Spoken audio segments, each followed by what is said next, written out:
Welcome again to this lecture in the Changing World series. This is the fourth lecture, and I'm very pleased to see you all here again tonight. The lecturer tonight is Professor Roger Jeffery. He is eminently positioned to give us a lecture on population. Population has figured in one way or another in all of the lectures so far. And Roger, through his own experience over the years, has observed both high densities of population and their effects on fertility, childbearing, education, social status, and development through his own interests in South Asia. Roger is the professor of Sociology of South Asia here at Edinburgh, and he's the convener of the Centre for South Asian Studies at Edinburgh University. So he has a tremendous amount of experience directly over many years in this area, and we're extremely lucky to have him give us this lecture, and I hope, Roger, you will pick up on a number of points that have come through in the previous ones. So please. Thank you for the introduction, and I'm going to talk about population, and this is the abstract that some of you will have seen of my talk. So if you thought that you were going to get something else, then you might want to leave now. I really am going to talk essentially not in always in so much detail as I might wish to do, but I'm certainly going to talk about the issues that I address in that abstract, and I hope you'll find it of interest and relevance to your coming here, which is another way of saying I have not really quite sure who I'm talking to, and I hope I get the level of which I set this lecture right. I understand that in the first lecture in this series, Paul van Gaardingen said that population is the elephant in the room. I think he even said it 2 or 3 times. So I thought I'd better start by saying that I'm the one who has to talk about this elephant, and it's always dangerous to point out somebody like an elephant. I hope I'm not going to be crushed to death when the elephant responds to being noticed. Population's about people, mostly about other people. And the topic excites powerful emotions. People can be seen as part of any particular problem as well as part of a solution to that problem. What I'm going to try and do this evening is to keep my discussion to the less emotional side of the topic, but I appreciate obviously that for many people this is something which gets to the root of how they understand the world. I'm going to talk about the strictly demographic issues, leaving to others to deal with issues such as environmental impact or aspects of carbon footprints and so on, which I'm not competent to talk about. So I want to start with an anecdote from the 1980s, but in doing that, it's just a reminder of what Professor Datia said in the introduction there. Most of my research has been in India, a slight extent in Pakistan. I've done some work with others in Nepal.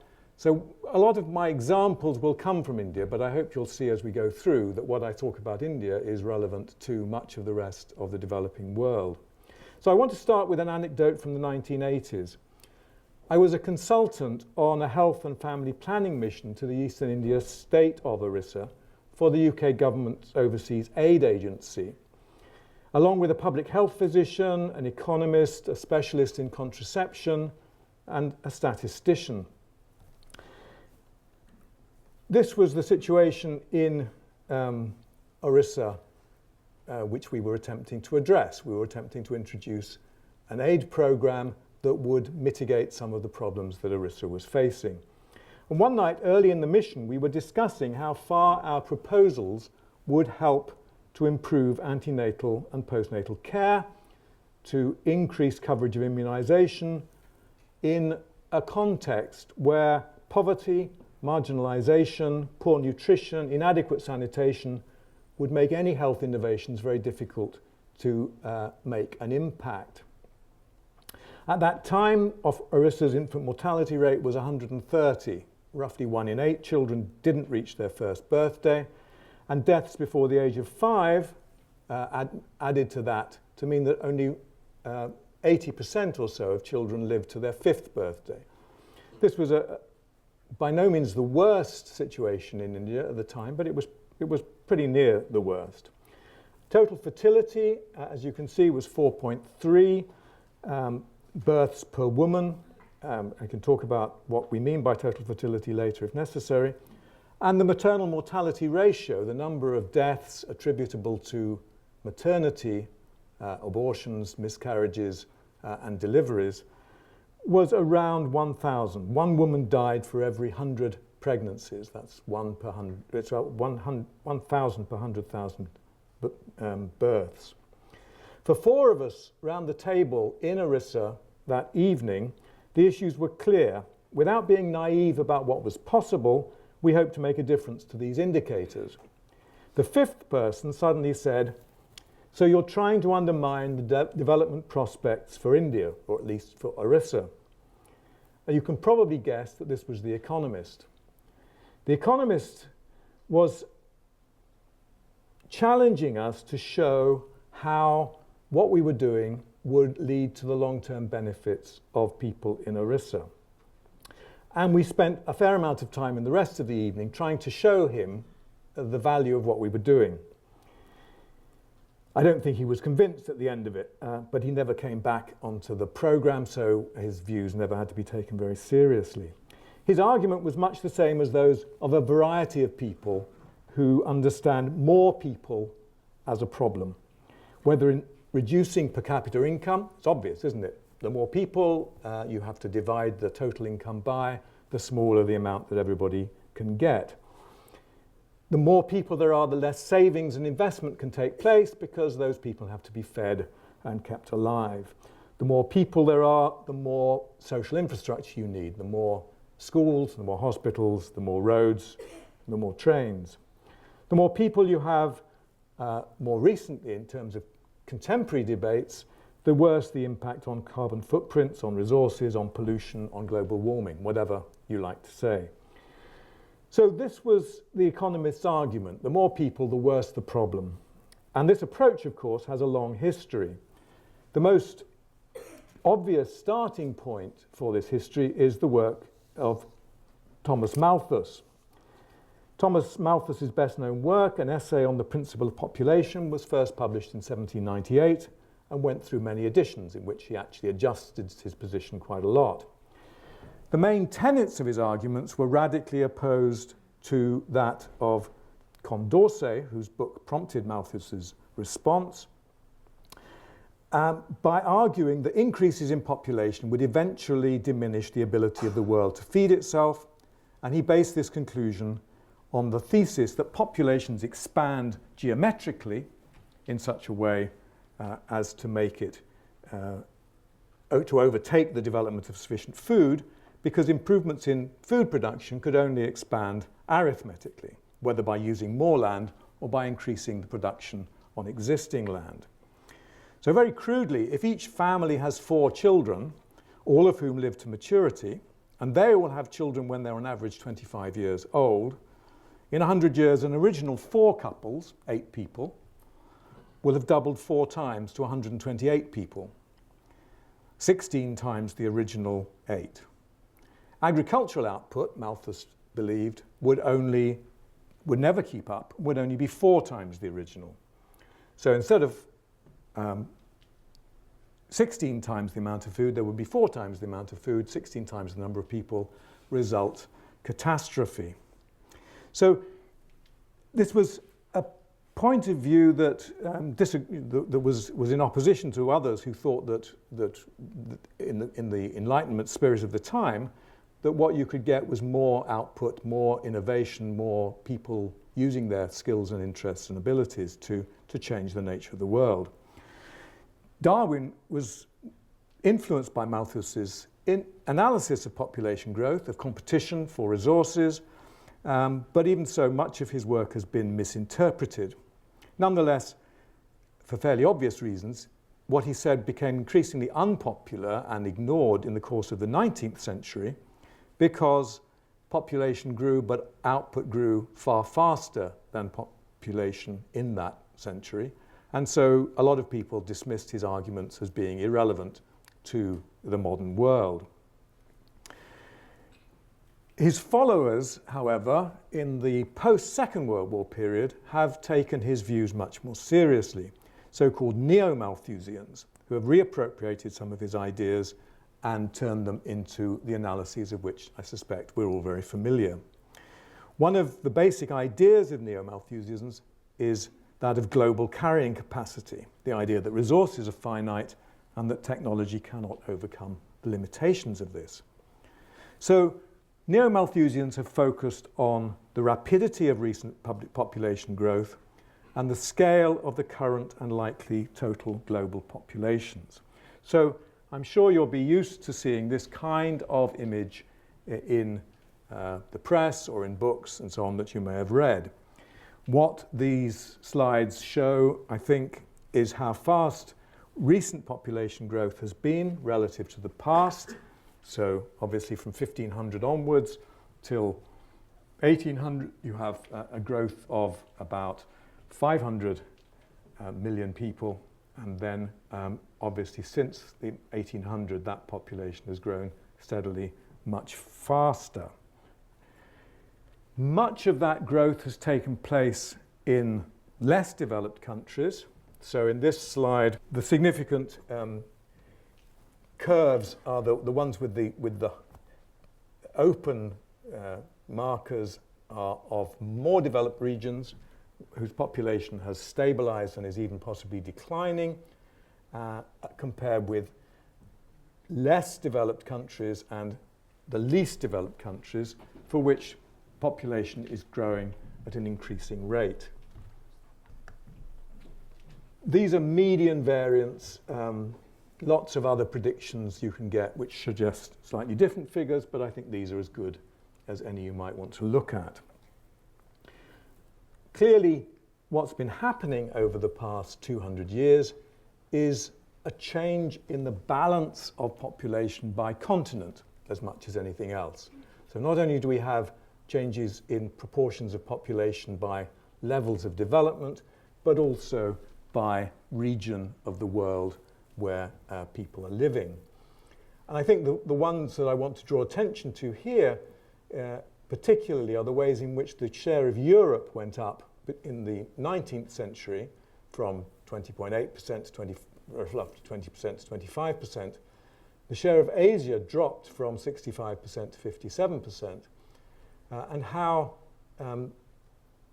in the course of the 20th century there's some rebalancing, but how in the next 50 years one can see a growth in the proportions that are likely to be living in Africa and a decline in the proportions likely to be living in Europe or in Latin America, the Caribbean, and in North America.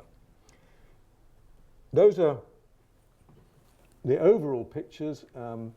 If you look at this visual, I think you can see that the continent where population growth is fastest is Africa, which is expected to grow roughly in this last decade by about 26%, compared with Oceania, roughly 15%, South America by 13%, and Asia by roughly the same, 13%, North America by 10%, and Europe by only about 1%. But in terms of the total contribution to world population totals, Asia is by far the largest contributor. So faster growth in Africa, but on a much smaller base. And as you can see, even by 2010, the share of Asia is still likely to be around 60% of the total. So this kind of approach, I think, leads most people to suggest that the world is on its way to ruin, to disaster. And the neo-Malthusians have been very prominent in making those predictions. And if you look at the quotes on the handout that I've given you, there's extract number 3 is from Paul Ehrlich's book, The Population Bomb, which was a very influential publication at the end of the 1960s, the beginning of the 1970s. There's also the Meadows et al. Book, Limits to Growth, which basically gives the same story, and the Council on Environmental Quality in the United States Department of State Global 2000 Report to the President. And extract 4 in the handout gives you a sense of its conclusions. What I'm pointing to here is that these concerns then certainly became a major feature of public debates about population, the environment, and the future of the globe in the 1960s and in the 1970s and in the 1980s. And indeed, it's very easy to show that they were making similar kinds of predictions in the 1940s and the 1950s and the 1990s, and of course in the 2000s. As you can see, I think, for some of these authors, particularly for Paul Ehrlich, issues of eugenics have not been far away.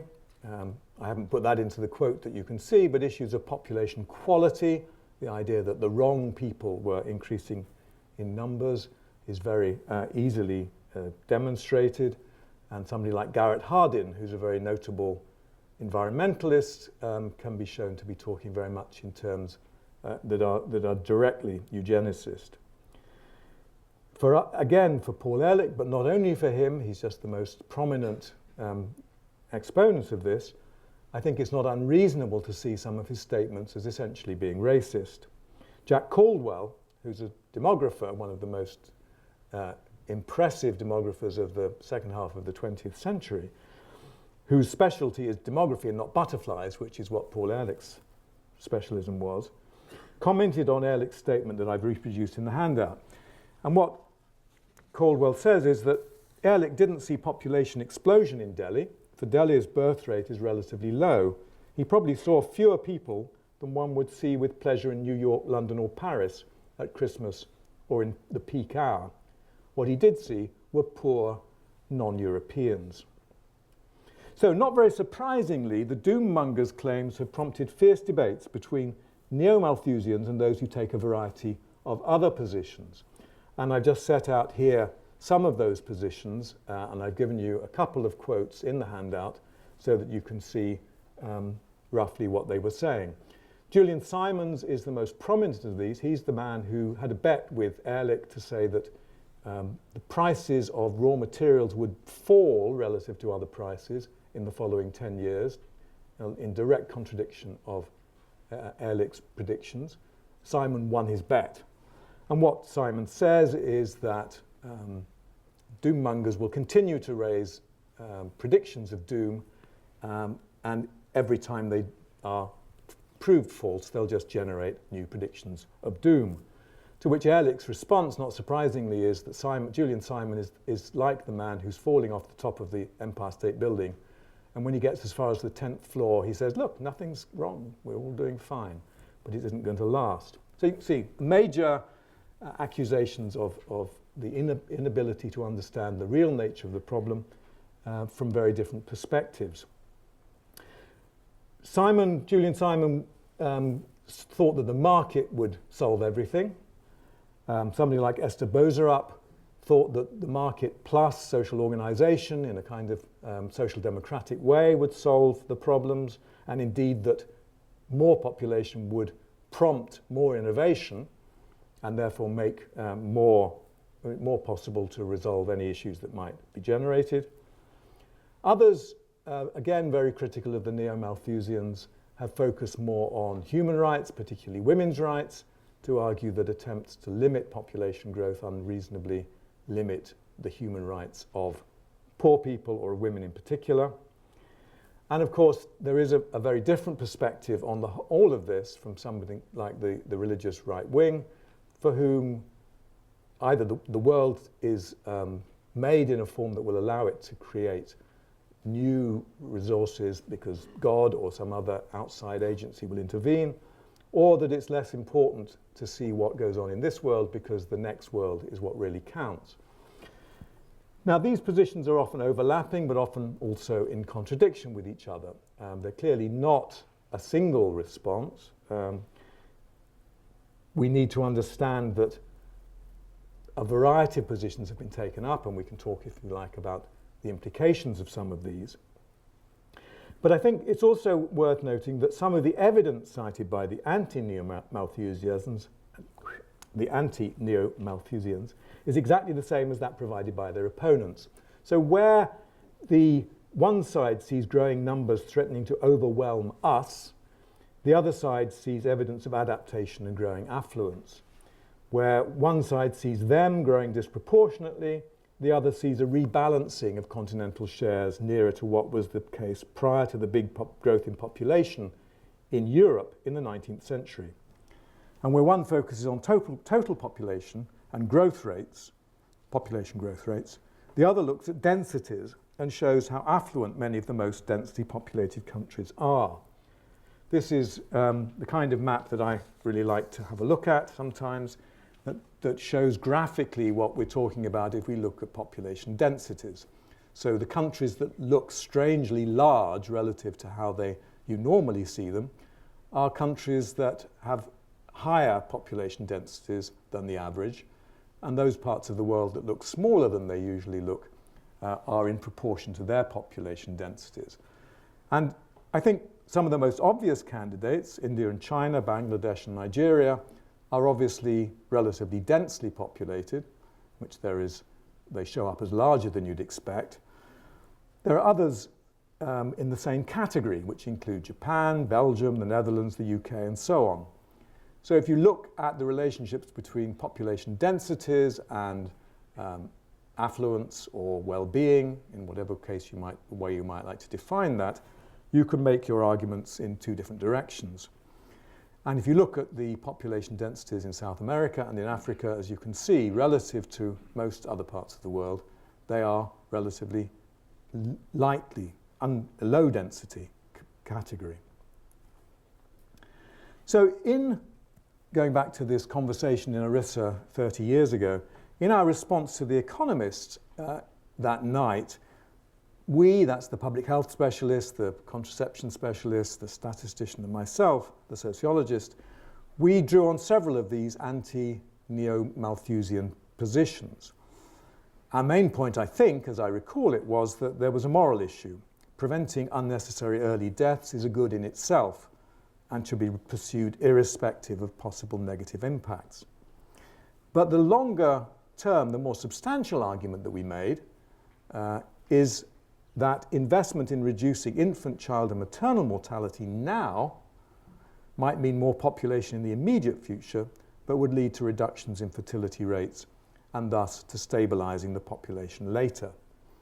In other words, we used the classic demographic transition model, a model that has received a recent robust restatement by Professor Tim Dyson of the LSE in a book just published by Z Books entitled Population and Development: The Demographic Transition. So the demographic academic world sees it very much in this kind of perspective. This is the classic ideal type demographic transition. Everybody recognizes that it doesn't apply exactly in all ways to all places at all times, but that on the average, for most places, in various ways, you can expect them to go through this kind of sequence. So, in the early periods, you have what's called a high stationary period. You have a high death rate and a high birth rate, both of which wobble around. They wobble around because of famines, because of wars, because of disease affecting the death rate, and those changes in the death rate also affect the birth rate. So in some years you might have population growth, in some years you have population decline, but no real trend is obvious. And these are at levels of about 40 per thousand population per year. Total population is relatively low, densities tend to be low, and relatively little change through time. In the second period, or the second and third periods together, the expanding period, fertility doesn't change very much, and mortality begins to fall. mortality begins to fall for a variety of reasons, usually nothing to do with medicine. Doctors who actually treat patients aren't very useful at reducing mortality rates. They don't like to be told that, but it happens to be true. They're rather better if they're producing vaccines and immunization, but even that they're not particularly good at. If you really want to reduce mortality, you give people soap, you give them a little bit of extra food, you give them some advice on how they might feed their kids, you sort out aspects of sanitation, you deal with general living standards, and death rates fall. Birth rates don't fall at the same rate, and there are a variety of reasons for this. Some of them have to do with the fact that it takes time for people to notice that mortality has started to come down. So the behaviour that made sense in the early period continues with respect to fertility without anybody really thinking about whether it's a good thing or a bad thing. And of course, in that period, you get very rapid growth rates. Here we go. Total population rises very fast. And then as fertility declines, so the rate of growth of population declines, and you get back to a situation down here where mortality and fertility are at roughly the same level, and therefore population growth becomes very slow. In the final period, the fifth period, you get the possibility of natural decrease or of increase. In fact, there's very little certainty really about what goes on when you've reached low levels of mortality and low levels of fertility as to whether those are stable or unstable. So different countries at this period have very different trajectories. So that's the basic message of the demographic transition. What I've just described, what I've just done, is to provide a description. A description without much explanation. But I hope you get the general picture. For demographers, there's absolutely no reason to believe that every country, every subpopulation in every country, every area, every social class, wherever you might look, in some way or other will go through this sequence. Why? Well, there are a number of ways of explaining this. I've only put 4 of them up. I'm certainly not going to pretend that in the next 2 minutes, by going through these, I'm going to give you a very clear account of different explanations of the demographic transition. It is a massive subject on which a number of people have made their careers, and if any of them are in this room, I apologize for not giving you a proper crack of the whip. Let's just talk about these 4. The first is that, as it were, people have an expectation that they want to have, if you like, they want to have at least 2 sons who will live to see maturity. It's actually possible to model that with existing mortality rates which generate crude death rates around 40 per thousand, to show that in order to have in order for a couple to be fairly sure that they'll have 2 sons who live into maturity and therefore will look after them in their old age, you need 6 or 6.5 children to be born to you. So it's not very difficult to see that a family that's rational in terms of looking after itself in its old age might want to have 6 or 6.5 children when mortality rates are very high. As those mortality rates fall, so couples can reach those targets without needing to worry about having quite so many children. And as they fall even further, they begin to think that maybe 1 son is quite enough, thank you very much. And these, I speak as the second son, and therefore I'm not at all sure of this argument. So that's one kind of argument, that it's simply to do with mortality. And it is a gendered argument, it's about boys rather than girls. A second kind of argument is that, as it were, people don't think in these terms, but that other processes, urbanization, industrialization, the rise of mass education, combine to make people think about family size in a way that they never did before. So this argument suggests that in the early period, it's not that people wanted to have large numbers of children, they didn't really think that this was a matter for rational planning. But the rise of urbanization and so on begins to change their attitudes towards how they might manage their lives, and they begin to think that they might reduce the numbers of children that they have. A third explanation, which really is only an explanation for the post-Second World War period, is that what's called modern contraception, successful use of condoms, and eventually the use of the pill and of various kinds of injections and of operations to sterilize men and women, come in, and they make it possible for fertility to fall even in the absence of some of these other large-scale changes. So in India, for example, 70% of the population is still living in rural areas. So despite the very slow urbanization of that population, it's possible to reduce fertility through the use of these contraceptive services. Fourthly, a fourth kind of argument has to do with women's roles, and it's certainly arguable that the role of women has made a difference, or the changing role of women has made a difference to the numbers of children that women are prepared to have. And so one of the things that I've done in the last 15 years is to address issues of how it might be that educating young girls leads them to have fewer children when they grow up than their sisters or their cousins or their neighbours who haven't had so much schooling. So a standard explanation of that fact, which is a correlation that is well observed in most parts of the world, is that schooling raises women's status, women are more able to make decisions about themselves in the future, and they use that power to reduce the number of children they have, because large numbers of children not only deplete their bodies, but also change the way they can spend their lives, and they get very willing to reduce the number of children they have as soon as you give them the opportunity to make a choice. But we should be wary, nonetheless, of assuming that this is all a story about how women are becoming more powerful. I think it's more complicated than that.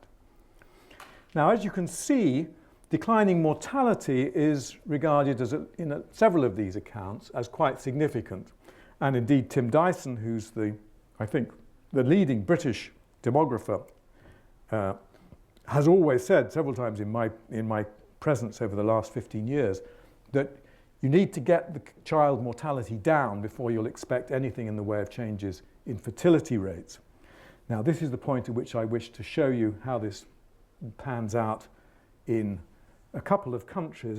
This takes a little bit of time to understand, but I'm a little boy at heart, and I really love the way this pans out. So forgive me if this takes a bit of time to understand. What I'm going to show you is hopefully a graph of child mortality as 0 to 5-year-olds dying per 1,000 born along the x-axis, and total fertility, children per woman, on the y-axis. So the argument would be if these are related, you would get countries moving towards the bottom left-hand corner of the graph. And what I want you to see, by dint of the cleverness of this wonderful web page, is how countries move. I've started in 1911. India is visible in this graph. For reasons that escape me, they don't have figures for the United Kingdom. But you'll see how the countries move in relationship to these two variables. As more countries come in, just note that the yellow circles are from the Americas, the orange ones are for Europe, whatever they are, turquoise ones are for the Mediterranean and North Africa and the Middle East. Red is for China and so on. So you can locate the countries. In fact, if you want to, you can choose any number of these countries down the side to see how it all pans out. Okay, this is now we see if it really works. As you go through the years, you can see how there's very little change for India until the middle of the 1960s.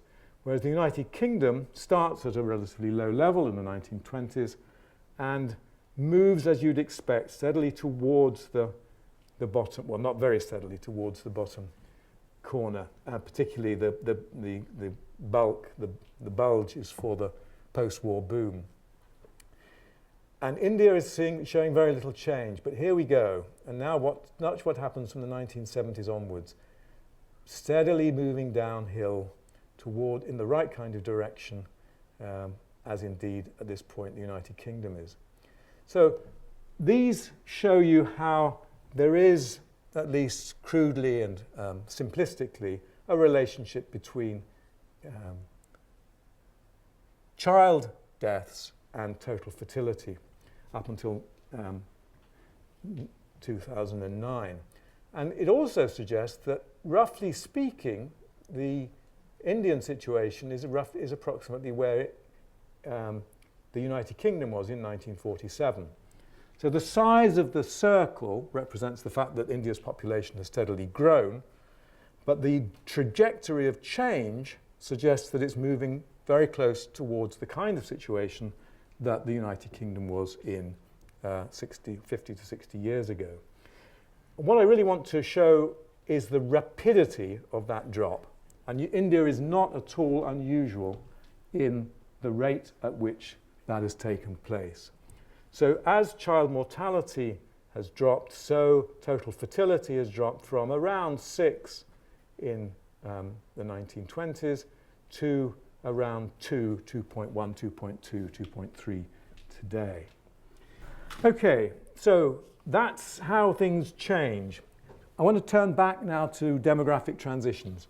In the demographic transitions, I've talked about a description, I've talked about explanations. Now I want to talk about the policy implications of those changes. And in order to do that, I need to introduce the concept of population momentum and to show you some of the things that demographers take a lot of pride in, which are population pyramids.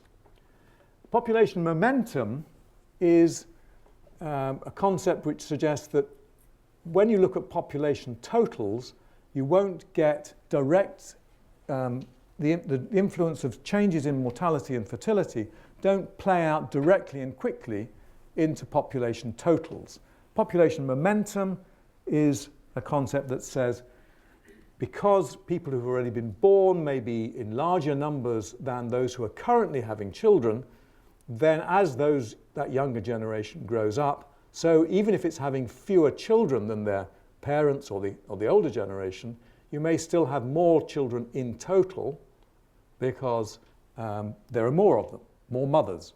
And mothers are really what count. We men are unimportant in these calculations. It's the number of women who count. So you get a seemingly strange demographic phenomenon that even though in the case of Kerala, which is the most demographically advanced Indian state, you've got replacement total fertility rates, the standard 2.1 births per woman around 1987, in the late 1980s. Population totals will continue to rise probably for another 20 or 30 years. Kerala won't reach zero population growth, and that's largely because mortality has dropped so quickly and so far. So that population momentum says you can get the number of kids per woman down very quickly. You can't get population growth down as quickly because of this effect. These pyramids, which are on your handout, give you a visual account of that. If you look at the Indian, I'm afraid, well, it's actually clearer in this than it is on the handout. If you look at the pyramids, on the left are males and on the right are females. This is an Indian one. It's the bun at the back of the head that shows it's a woman, I think, most clearly. The total Indian pyramid is one which is a pyramid. It shrinks towards the top of the scale. And what that means is that as those age groups go through the generations, as they get 5-10 years later, so there are more in the reproductive age groups than there were in the previous 5 or 10 years. Now that's particularly clear in Uttar Pradesh, which is India's most populous state and one of the least demographically advanced. In Kerala, which is the most advanced, you can see there's already by 1991 a shrinkage of the pyramid at the bottom. The number of girls, in particular, in the age groups 0 to 14 is less than the number of women in the age groups 15 to 29, and therefore you can expect that over the next 30 years, the number of children being born to people in Kerala will start to decline. In fact, it's declining quite rapidly.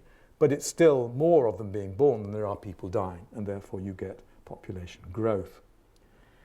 So that's a very important feature of understanding population dynamics.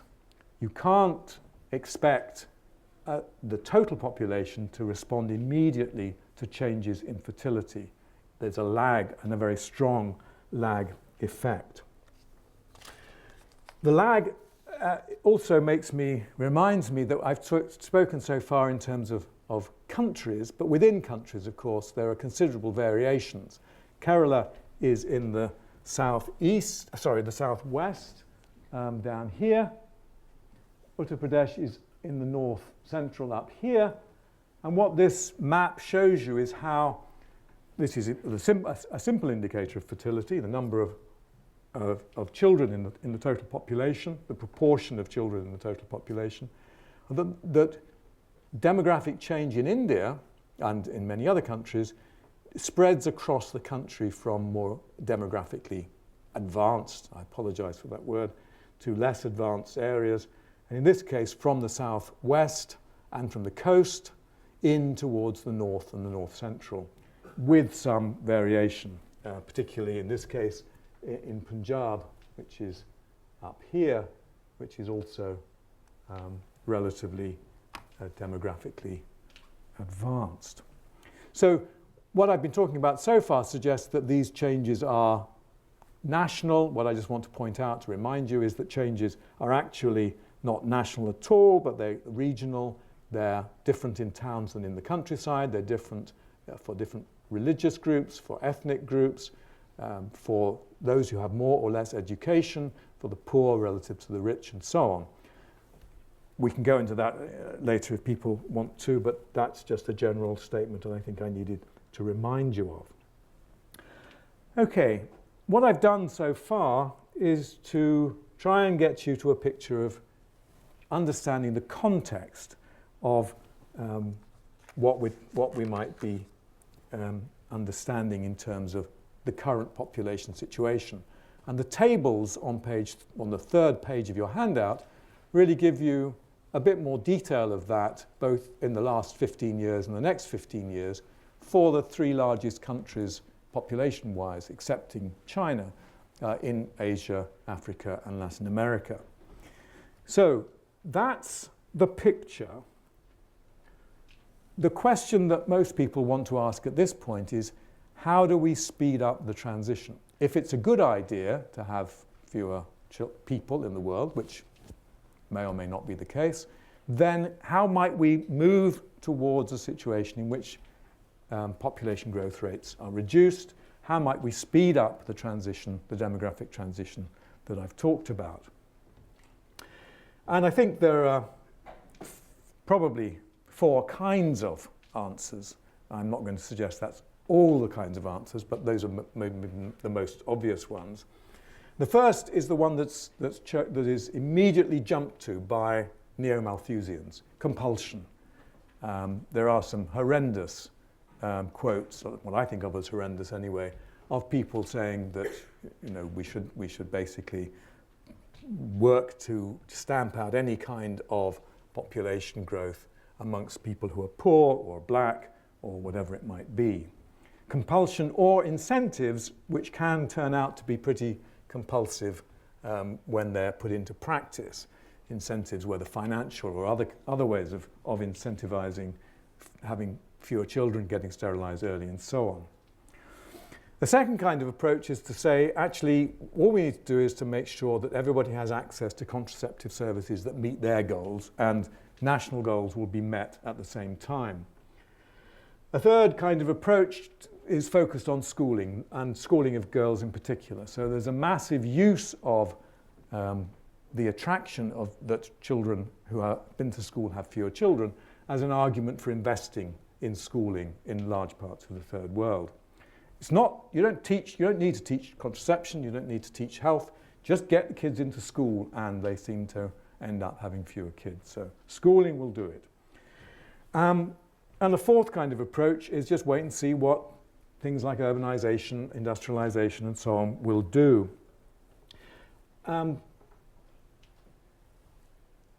Let me just talk briefly about the argument in favor of compulsion.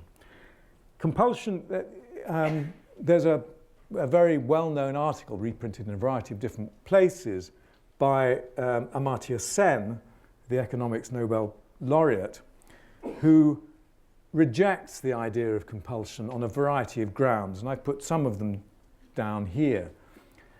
It's very easy for outsiders to argue that population can be population control can be enforced on other populations, other countries' populations. Yet for most of those countries, the political capacity to do so is relatively limited. If it's limited, it means relatively short bursts of attempts to influence population control in this way, which might actually boomerang in the long run. So the case of India is instructive.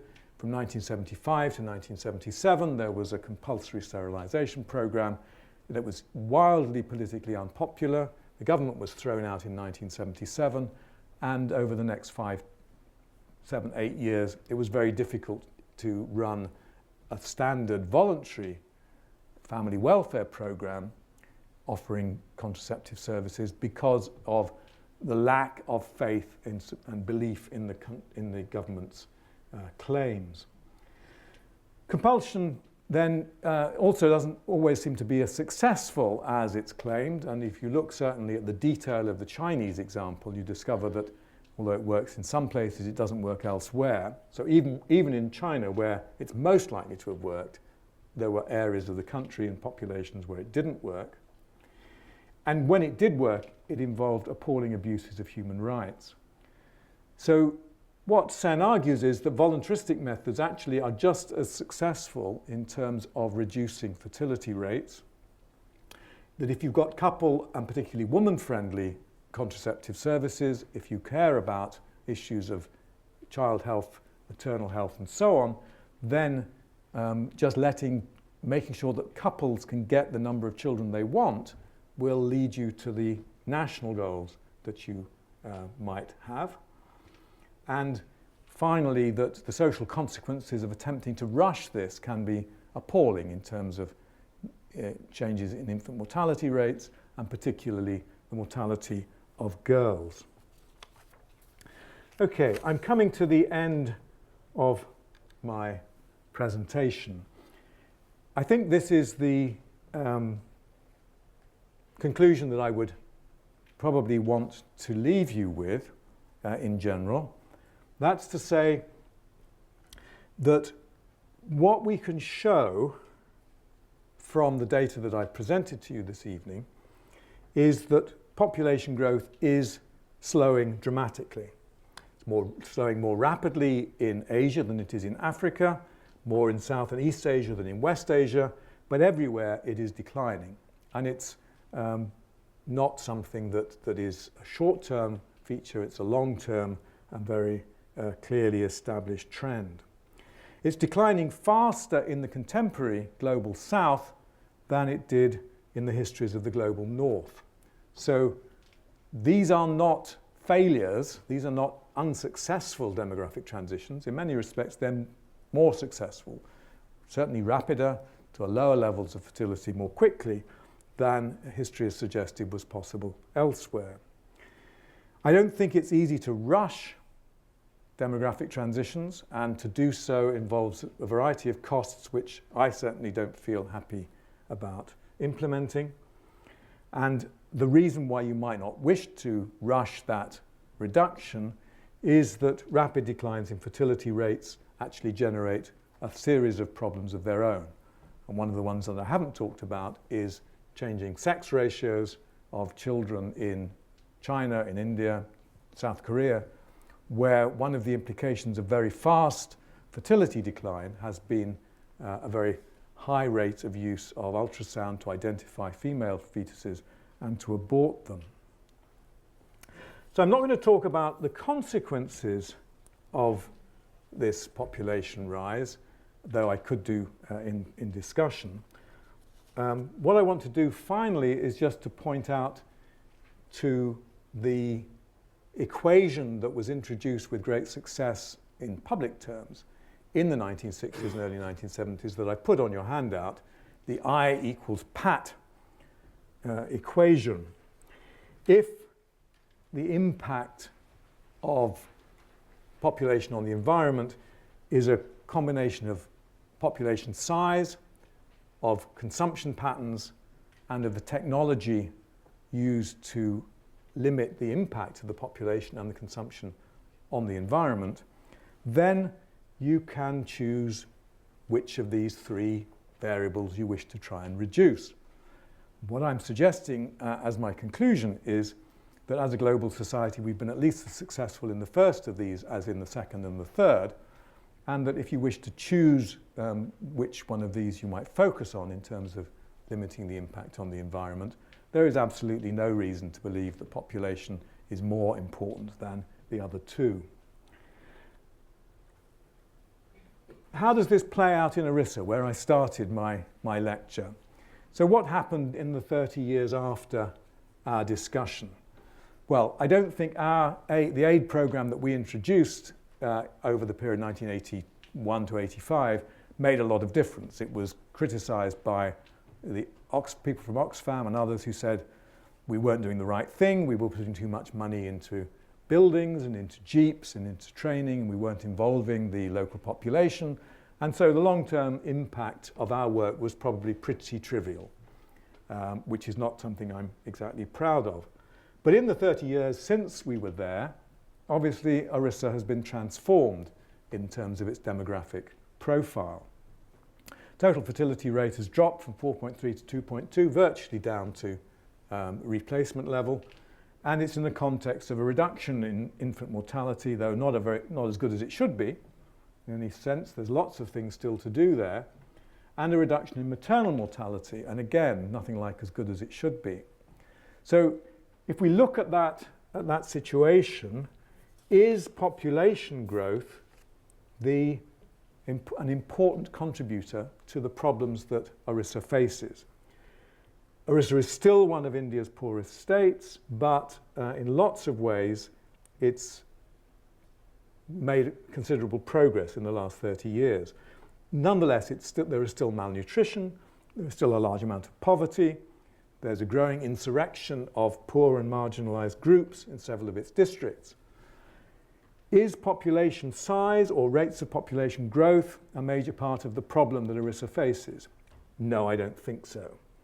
I think those problems are a result of the external plunder of ERISA's natural resources, the destructions of habitats that have to do with external pressures on ERISA rather than its own population or its population growth. So that, as an example, Vedanta, a company that is listed on the London Stock Exchange, funded in the past by ABN AMRO before it was taken over by the Royal Bank of Scotland. Its owner lives in London. It's a company that's just been stopped from destroying valuable habitats, sacred sites, and livelihoods for the poor local tribal populations by establishing a bauxite mine. The major threats, if you like, to livelihoods and to sustainability in ERISA don't come from the growth in the ERISAN population, but come from the demands of others outside ERISA for aluminium. This behavior isn't prompted by population growth, it's capitalism. It's world capitalism as we know it. So, I started by quoting the first lecturer in this series when he said that population was the elephant in the room. What I hope I've shown in the course of the last hour is that it's more like a mouse, and one that's certainly capable of frightening a non-existent elephant. Thank you.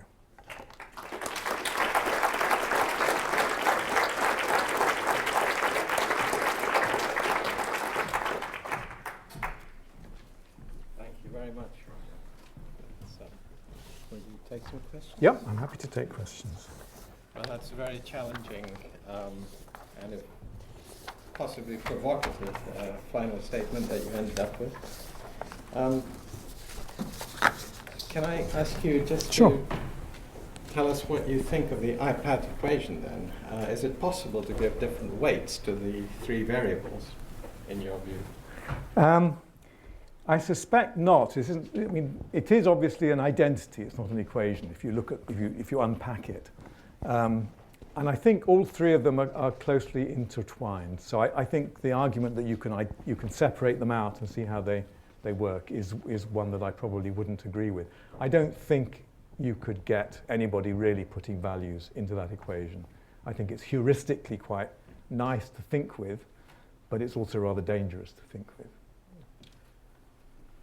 Questions?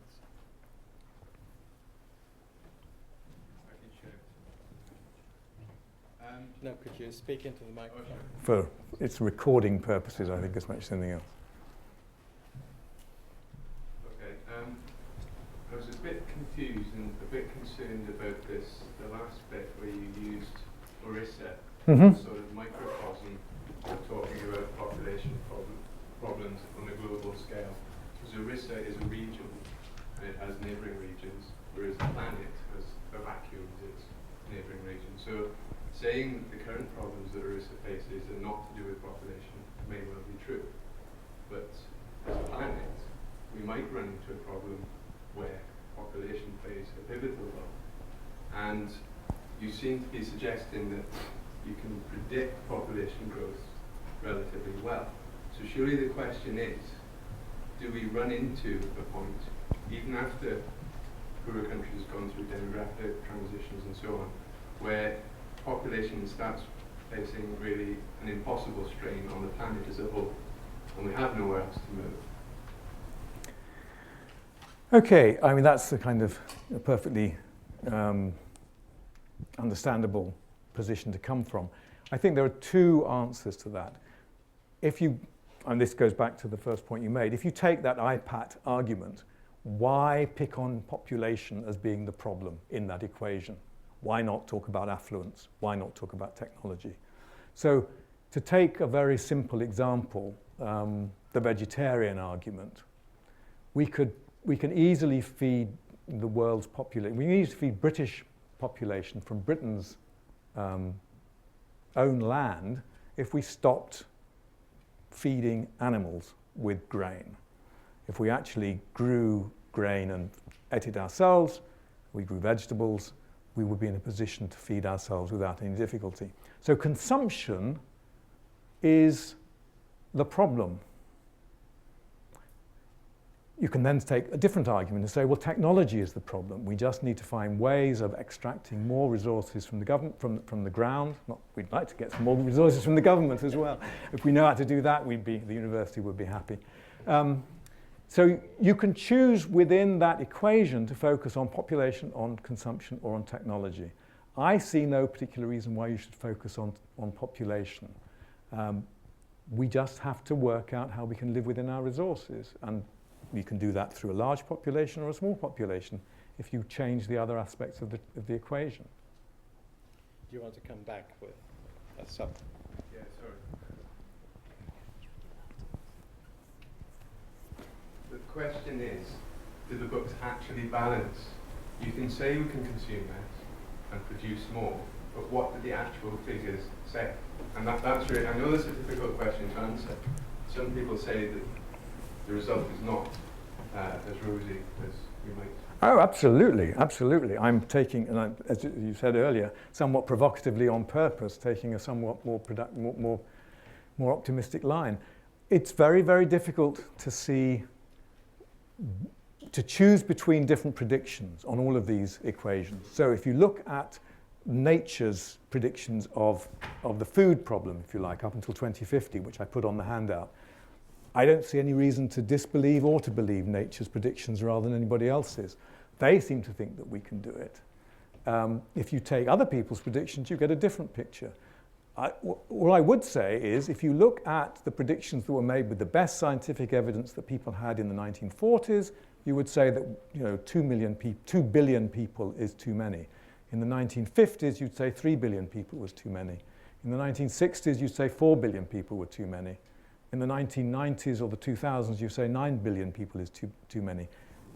Why choose to believe these predictions now rather than when the other ones on the same kind of basis have been steadily proved wrong? Question in the back. Thank you. I'm just slightly confused on the iPad, sort of following on from the previous question. If you're looking at the three things that you say come together to form the human impact, you've got population, which you say you don't want to focus on, but that is going to increase by 50%. You've got consumption per capita, which is clearly going to rise no matter what, because the people that are being, the extra 50% of people are going to consume more, and even if in the West, where there is much the most sort of slack for less consumption, for more technological advancement, for whatever it might be, we cannot possibly reduce our consumption realistically enough to cover the amount of extra consumption that's going to come from the 50% more people. And just on a purely mathematical basis, if they multiply together to make our impact, you're putting a huge burden on technology, which seems a little unrealistic, to cope with the vast increases in the other two areas. I'm not somebody who knows about how technology changes through time. And you need to get somebody else to come and talk about that kind of thing if you want to take this argument much further. What was implicit in the way you framed the question, which I think is quite important, and I think is really where I'm coming from on this, is the kind of argument that says, well, we can't change consumption, therefore we should change population.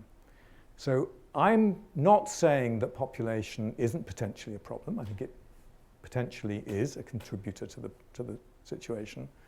I am saying that there's no reason why you should focus more on population than on consumption or technology.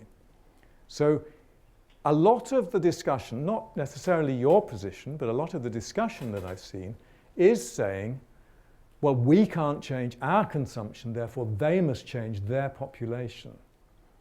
And what I'm saying is that is tantamount to asking people, given the kinds of constraints that I've talked about, is actually threatening very, very serious human rights abuses on other people.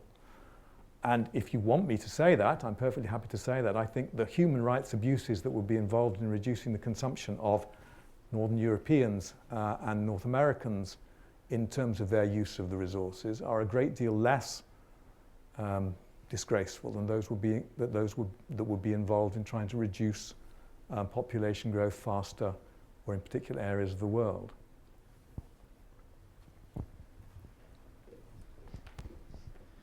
Sorry, thank you very much indeed for that. I completely would agree with the notion that we have to massively tail back or cut back on what we use and what we use resource-wise in the West. But using the graph that you had, the world population, the percentage made up by the West, is going to be such a tiny fraction in the future that even supposing we achieve our 80% reductions in CO2 emissions, we became hundreds of times more efficient at everything we did. Yep. It takes such a small increase percentage-wise in the population of somewhere like China to completely remove anything we've achieved. Surely there has to be a balance between the two things, just on a basis of realism, not even on equality. Yeah, and I think what I would tend to argue, certainly for these purposes, is that let's underestimate the power of markets and of social organization to achieve those kinds of changes.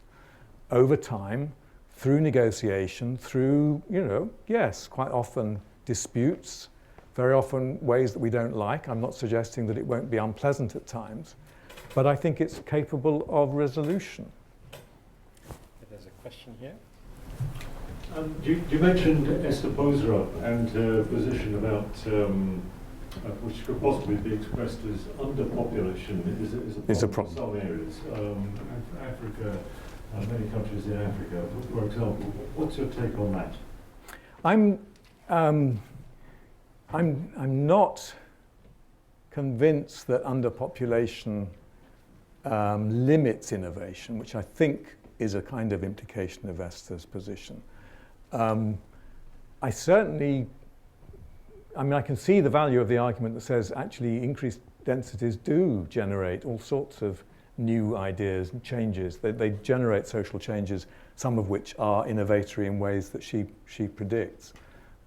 So I think the positive side of the equation is more plausible than the negative side. I don't think there's really a case for saying that low density populations are stagnant and high density populations are more likely to show change. But so there's no necessary relationship at the bottom end of the density, but I think there might be a relationship at the top end.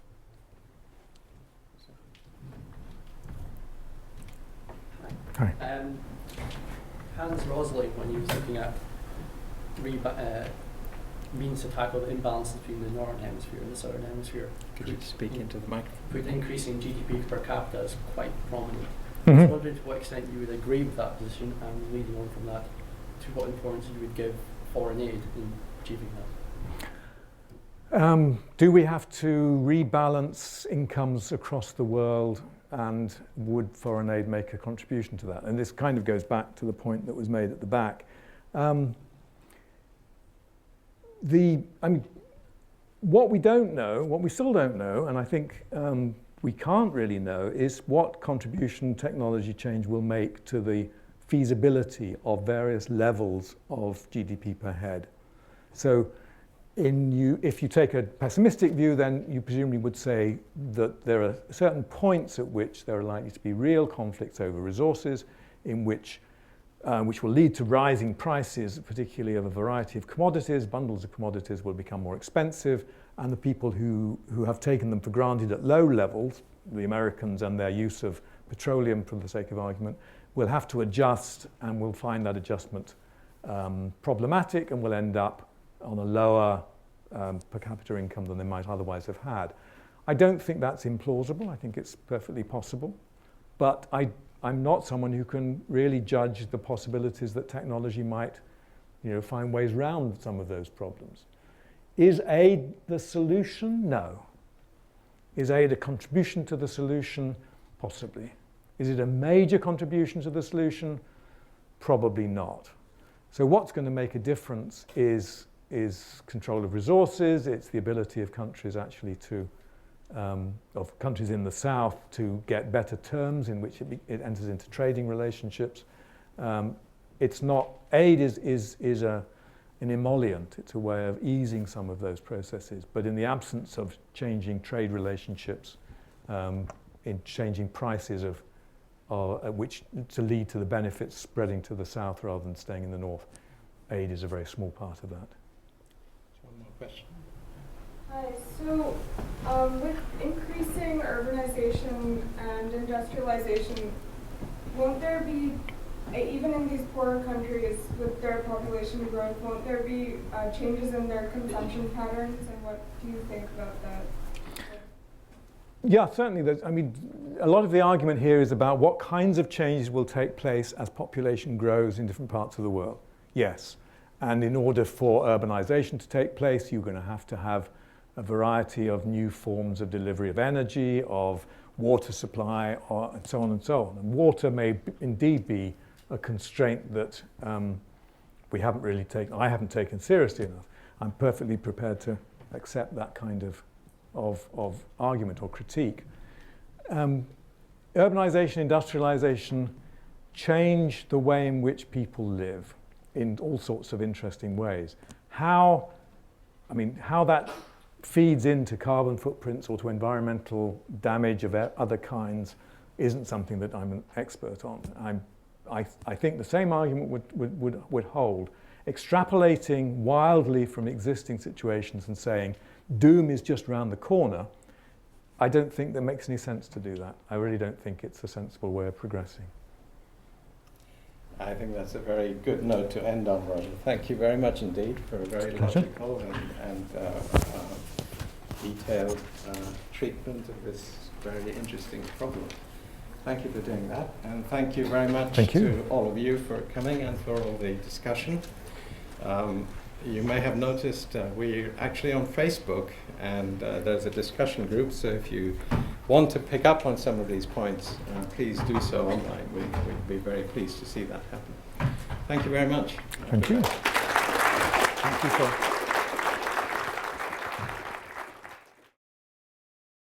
This production is copyright The University of Edinburgh.